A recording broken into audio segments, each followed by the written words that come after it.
Well, everybody here knows Professor Mark Evers.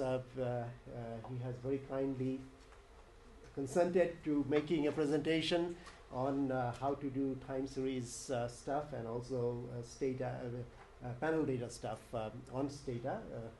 He knows a lot more than I will ever learn about Stata. So I think he's the appropriate person. But let me just quickly review what we did so that there's a link between what I did and what you'll be doing.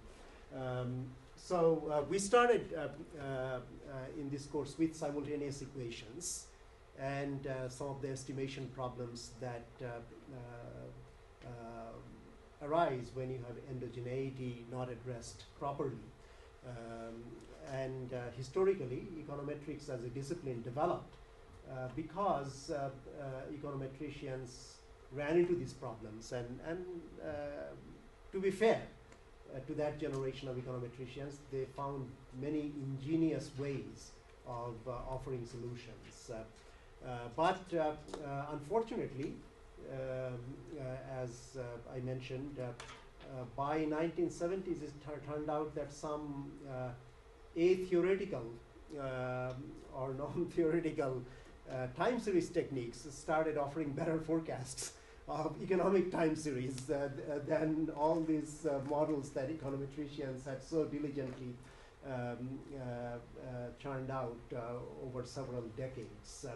I mentioned Box and Jenkins, and their autoregressive integrated moving average model. Usually people call it integrated autoregressive moving average model, which is harder to remember than I think this way, which is more straightforward. The complete model specification is when you specify P, the number of lags, and D, the number of times you have to difference a time series to make it stationary. And then you have Q for the autoregressive part, which is the number of lagged error terms you need to use. And when you write it down formally, you get this equation that I put on the board. And then I told you that economists and econometricians, who after all are neither humble nor lacking confidence, decided that they could do better. And eventual result was something called error correction model, where we take the time series techniques, in fact, improved versions from the Box-Jenkins original model, and find a way to integrate those techniques with economic model specifications for the long run, especially long-run equilibrium situation. So we'll have more to say about that.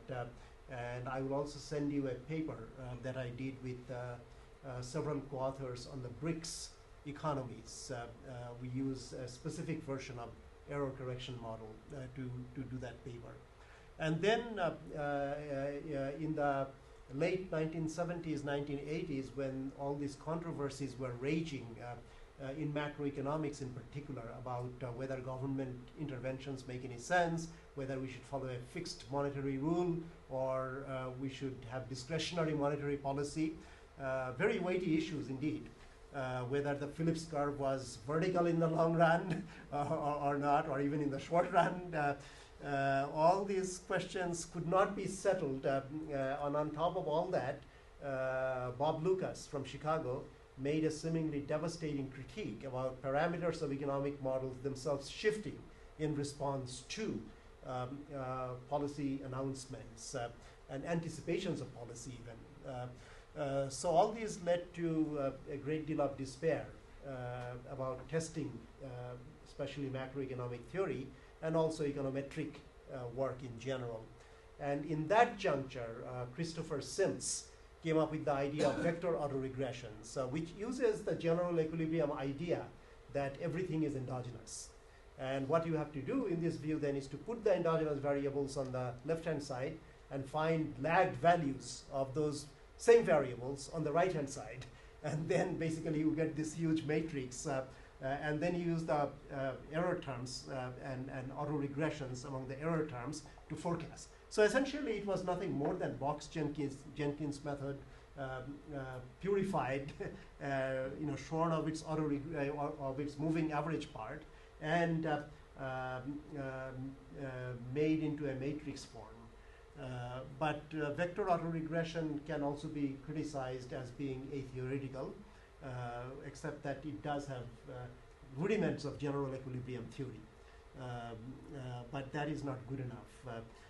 So eventually, people have managed to form various versions of, as I said, error correction model, where some variables are co-integrated, something that we will talk about later, and computable general equilibrium models that are better specified, and various types of equilibrium conditions or departures from equilibrium conditions are specified carefully enough so that you can, with combination of econometric work from which some parameters will come, and use of social accounting matrices, you can calibrate the whole model to find at least one equilibrium solution and then carry on experiments. But that will be at the end of our course. So today we are lucky to have Mark here to tell us more about how to actually do some of this time series work and panel data work by using Stata. So, Mark. Well, thanks.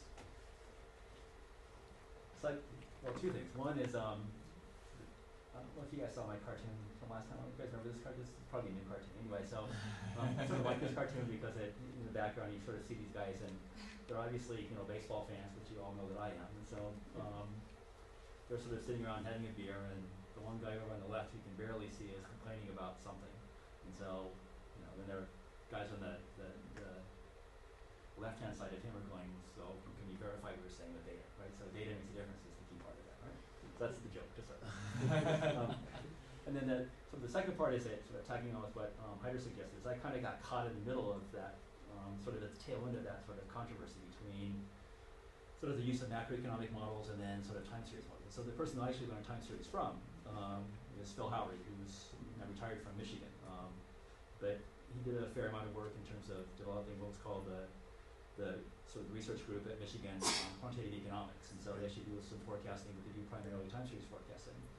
He has a book, actually. One of the earliest books on time series, new time series techniques, was by Howry. Is by him. Yeah. And then he did a fair amount of work with Jan Kaminta, who also has written a book on econometrics, one of the best sort of introductory econometrics books at a graduate level called Elements of Econometrics, which is a very, very good book, especially for matrix algebra sorts of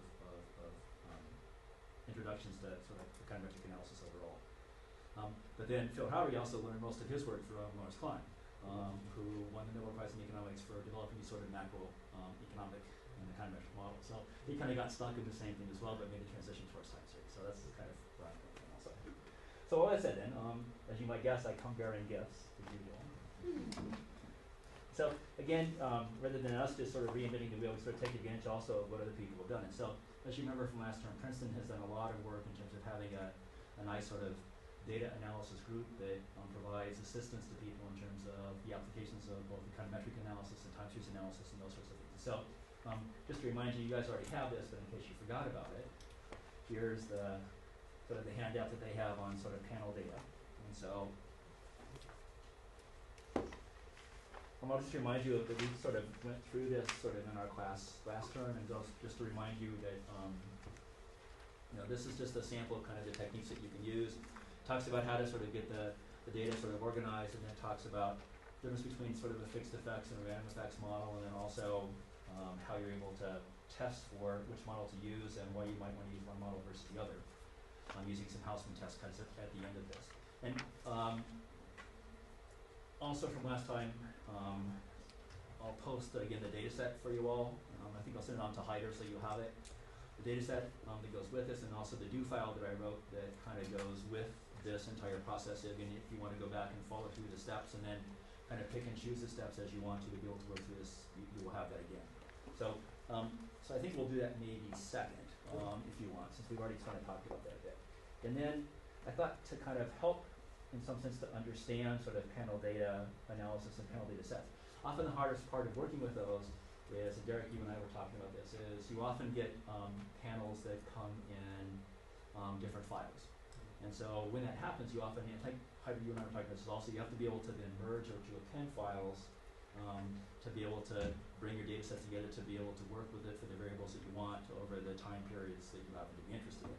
And so they also have just posted, this was sort of last year, but it's called a merge and append set of instructions also within SATA that I thought might be helpful. And so when we sort of go back to talk about the panel data effects, I think I'll start with this, just to give you a quick sense about how to be able to merge and append files together. And essentially what I did is I just took a small data set and then made it even smaller, and then kind of went through and wrote a do file that kind of corresponds to the other commands. I'm here to show you how you can use the merge command in different ways to be able to merge data together from incomplete data sets to bring a data set and make it a workable data set again. And also to append data sets if you have similar sorts of variables. So I want to show you how that might work just to kind of help you along with that. And then maybe to start with then, for the third here value is there also is, there's one more here. And then also here's a new hand that they did on time series, which they just finished as well. And so I'm going to pass that along to you guys. And so I'm going to start with this one. I didn't actually write the do file yet to kind of go with this. I just sort of looked at it. And as you go through, they kind of jump very quickly from univariate time series into these more multivariate time series analyses that Heider was talking about here in terms of either the vector autoregressions or the error correction models. And as it turns out, they actually will talk about how to do those sort of about midway through, beginning on page 14 or so. I'll start to talk about how you can begin to look at sort of cross correlations and then begin to use those as a way to be able to start to think about whether you have co-integration among variables, and then if you do, whether you might want to correct for those using these error correction models, or perhaps running a vector autoregression also. But it talks about Granger causality in there as well. Clyde Granger and Bob Ingalls won the Nobel Prize also in economics for essentially their work in this area not too long ago. So I think we'll kind of start with that, but I'm going to focus primarily because one of the things that I found a bit troubling about sort of the Princeton example here was they jump pretty quickly from univariate to multivariate time series, and they kind of skip sort of the importance of univariate time series and how you actually get to these sort of more advanced models. So I thought I'd start with maybe the univariate one, kind of show you that. Again, I'll post a do file for that, and then as Heider goes on with the course, he'll go on and extend that to the sort of the more complicated techniques that will essentially begin from sort of that univariate approach. If that sounds all right? Is that okay? Sort of introduction to that. Okay, so all that said then,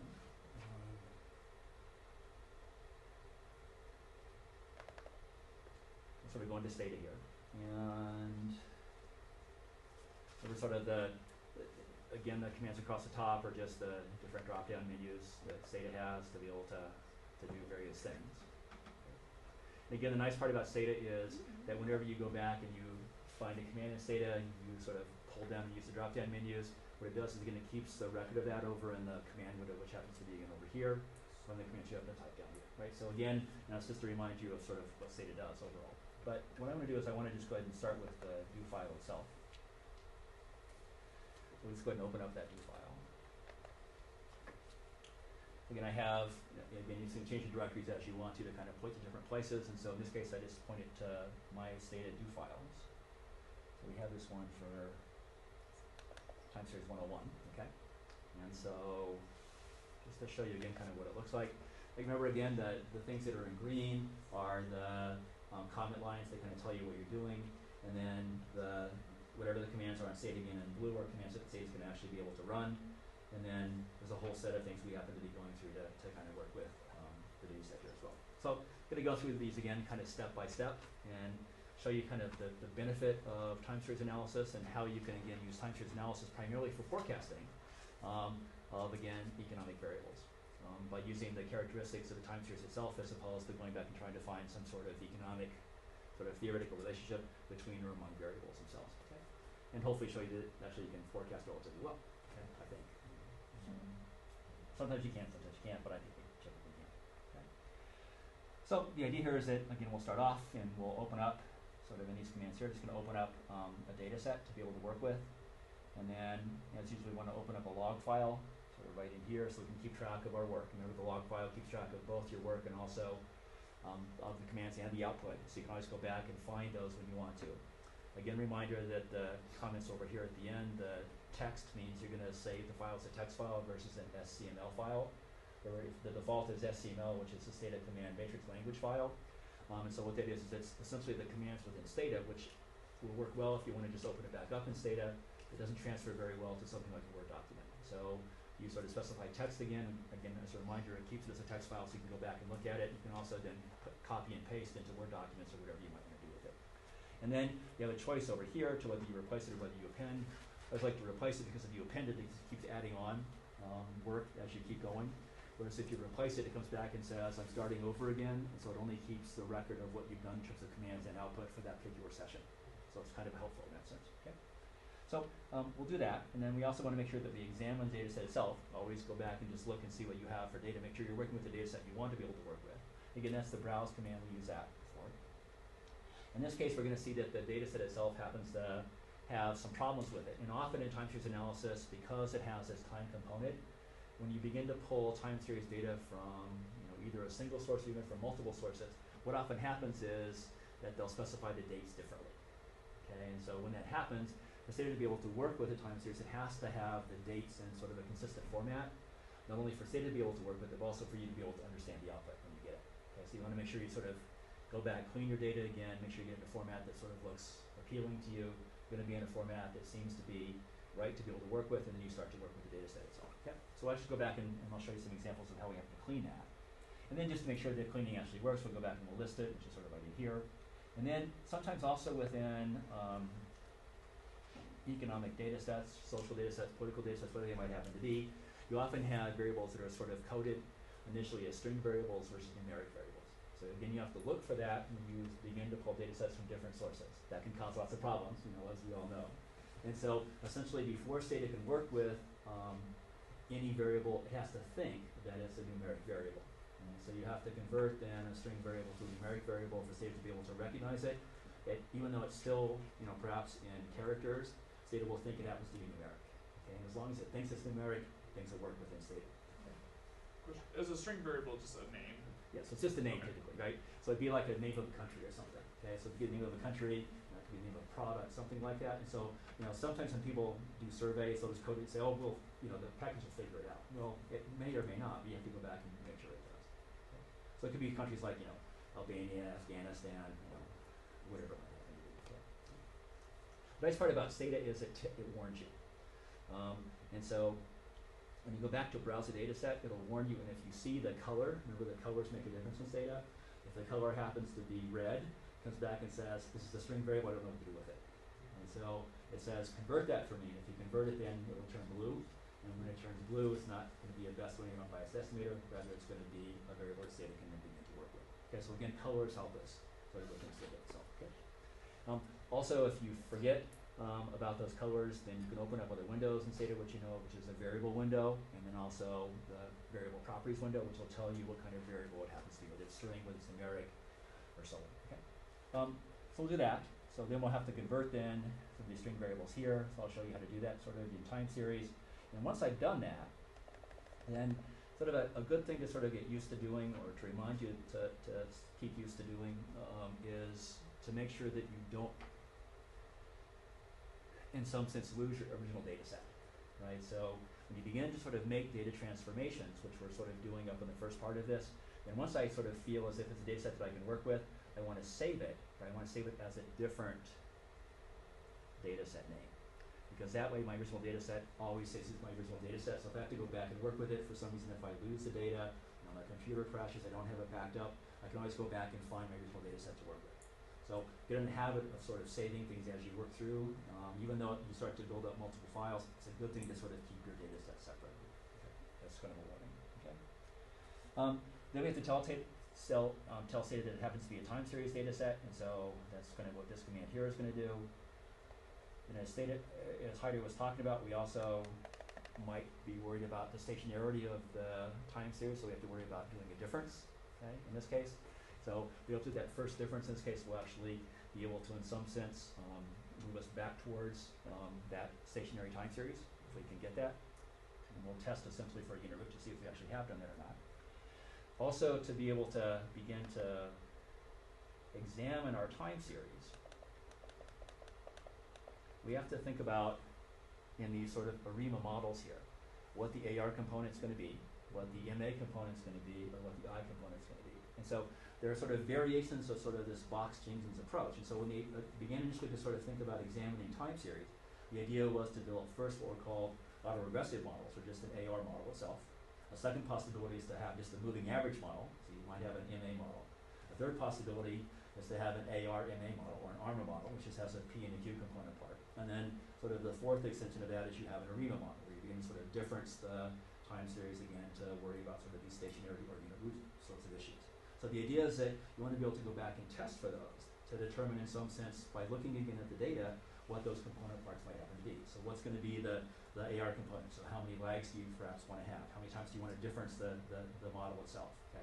What sort of moving average do you want to have? All those component parts begin to play a part in terms of how well the time series is transformed to be able to use it then for forecasting or for predictive sorts of qualities. Okay, so testing again is an important part of this time series sort of analysis. Okay, so we'll do some of those unit root tests over here. We'll actually look at a couple of graphs up here to kind of help us to try to understand the characteristics of our time series.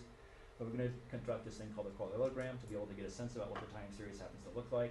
We're going to look at a couple of functions that help us to analyze it. And they're going to be these two functions here.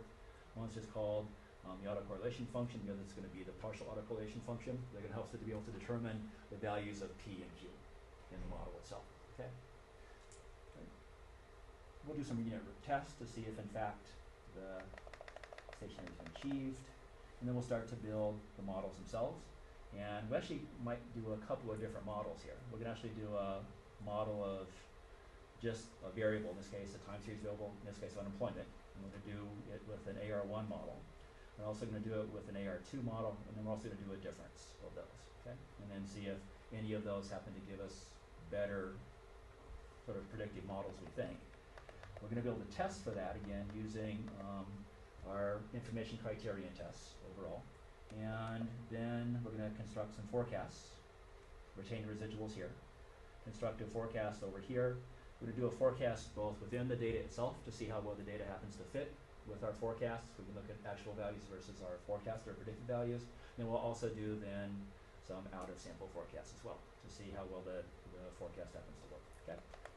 And once we do that, we'll again do some testing calculations kind of at the end by looking at our root mean square errors, which is what this stuff is going to be doing down here, and then we'll be done with the time series.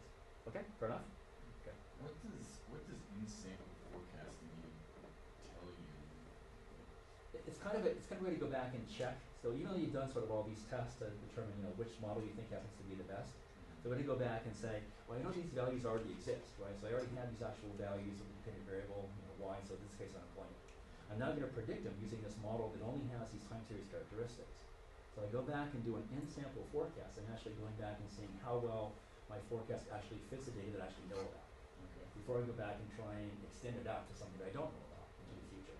And so if I think the model fits the existing data pretty well, I'm going to have a higher degree of confidence that the model is actually going to predict relatively well into the future. But again, I'm going to be cautious about that because as I predict into the future, again, the probability of making an error is going to get bigger as you go farther and farther out. Okay. So the idea is that if you do sort of a one-step ahead forecast and then you sort of predict them beyond that, you can kind of see how well your model is going to fit the big data into the future. Does that kind of make sense? Okay. The other usefulness would be if you have outliers in your model and you haven't taken the care to eliminate them or do something with them, then it will tell you that you have some outliers. Yeah. And also you see that kind of when you go back and look at your forecast. So if you have those outliers that exist out there, then your sort of in-sample forecast is going to be wildly off from what the actual values happen to be. So you have to be careful about that, obviously. Okay. What's the difference between the XT set and the TS set? The XT set is sort of the more recent command first data. You can actually use either XT set or you can use the TS set. Yeah. Okay. Can you scroll back up real quick? Yeah, sure. I saw like lag, and I was just wondering how are you lagging anything here or no? I am, yeah. Okay, Yeah. what exactly, yeah, because like that's up at the top right, it's like P, whatever that, and then it says like lag 2, lag. Yeah, so Wait, there's a really nice set of commands in Stata. So instead of having to go back and say, well, my lag is going to be unemployment, unemployment T minus unemployment T minus 1 or unemployment T minus unemployment T minus 2, or the difference between the two or whatever. there's actually commands in Stata that make it much faster. Okay. And so these nice commands in Stata that help you here. That's why time series is so powerful within Stata. So it has these D commands and an L command and an F command. Okay? And so you'll see right in here, I'm generating some variables here. I'm generating two types of variables.